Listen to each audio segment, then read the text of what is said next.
People who have stories they want to share, but have not found a question relevant to them. What are your stories? I love my backpack.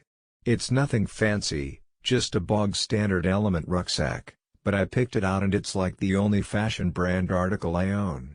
I remember the kids in my middle school flipping out over Element gear back in the day, so it brings back fond memories.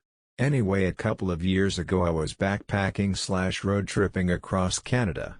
We stopped at Hope, BC for a bite to eat before continuing on to Kelowna, where we had booked accommodation for a couple of nights. I don't quite remember how, but when we arrived around 9 p.m. and unpacked the car, I couldn't find my backpack, bearing in mind this had everything in it: passport, house keys, iPad, Canadian currency, my favorite sweatshirt, phone charger. I figured the worst, that we had forgotten to lock the car while in the cafe/diner and someone had yoinked it, because I couldn't remember bringing it with me into the shop. I did not get a lot of sleep that night. The next day I called the diner, just in case I had forgotten it inside. The nicest girl answered the phone and said that yes, there was a backpack there. I asked could she send it out to Kelowna and just take whatever it cost out of the cash envelope in the bag. She agreed immediately to send it out that evening, and I hung up, relieved. Unfortunately, being a weekend, it didn't arrive before we were due to leave the area on a 7-day camping trip through Alberta down the Icefields Parkway. So I asked the Airbnb owner if they could send my backpack on to our next stop in Calgary, to a UPS drop-off point or whatever, and again just help themselves to some cash. She agreed, and I left on a week-long trip with no signal, camping in the Rockies. It was a great week. I almost forgot that I was missing just about everything I would have needed to get home to Europe.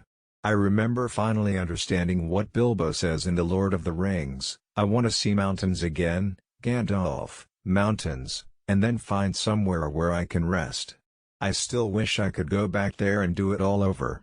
Leaving Banff though, I came back down to earth with a bump. We got to Calgary for on Canada Day, so everything was closed, which meant another night of worrying, but the next day I was first in line at the UPS store to pick up my parcel. It was such a relief seeing the familiar shade of burgundy when I opened it up, and everything was there, minus about $40 in shipping costs. Whenever I look at my bag I remember how nice people can be when you just ask for help. They went out of their way to help an idiot stranger get his bag back, and I remember all the more vividly that wonderful trip through an amazing country. I really thought the ending of the story was going to be, and it wasn't my backpack, but I just had it shipped twice across the country, and a bunch of cash taken from it, so I figured might as well keep it. Your backpack took an unexpected journey. That's such a lovely story.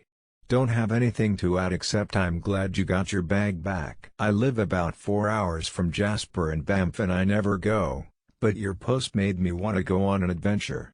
I'm so glad Canada was a positive experience for you. Beating heart. Hope this blows up so you can send them a postcard letting them know thousands of people have heard how nice they are. Edit. Shit. Maybe blows up isn't the best choice of words for a backpack story. Oh man, I gotta tell the story about the time my dad lost something in Canada. In 2009 my mom and dad and I were on a road trip back home from Alaska. Dad flew to Anchorage and Mom and I drove from Tennessee to pick him up at the airport, and Dad set his camera on top of the car for a second. No idea why. We didn't realize it was missing for a long time. Now, my sister had stayed behind. We get a call from her saying she had gotten a call from the sheriff saying somebody had found the camera. In the tons of pictures on the camera there was one where you could see the car's license plate. Somehow the kind souls got a hold of the sheriff in our county to try to track us down, and the sheriff got a hold of my sister. The lovely Canadians shipped the camera back to us and we exchanged Christmas greetings for a few years. Also shout out to Kodak for making their EasyShare cameras durable enough to survive falling off a car roof, and the Canadian Postal Service and Customs and the American Postal Service. Canada be like that. Glad you got to see the mountains, they're beautiful. I had a similar situation with my bank and PayPal. I moved out of the US and was trying to transfer my $700 PayPal balance to one link to my new bank. The transaction kept declining over and over, and said to wait 5 days or whatever. Long story short, I missed the tiny print that said PayPal transactions from one account to another could only be done at a max of $500 at a time, and anything above that would instead try to take it from my linked debit account, which I had already emptied. So I just ended up doing it in 2 separate transactions. However, every time they attempted to grab the $700 from my debit card, my bank processed a $5 failed transaction fee, which ended up putting me in overdraft and charging me daily for it. By the time I found out, I think I was at like minus $245, while living in a country where my monthly salary was about $400. I contacted my bank, and their response was, "We understand these are hard times, and we can split the payment into 12 monthly payments and we will void the first one as a courtesy." And my reply was, "Nope, not paying a cent. That's a made-up debt I never used. Literally just a number entered into your computer. As far as I'm concerned, I owe you nothing." I never contacted them again, logged into my account, or acknowledged any of their emails. I can only imagine how high that debt got. My mom, living in Texas, got calls at home. She just said I didn't live there anymore and was sent overseas. This was in the mid-2000s, so they probably assumed I was in Iraq and likely died or something. It's been 15 years and the bank was bought out by Chase.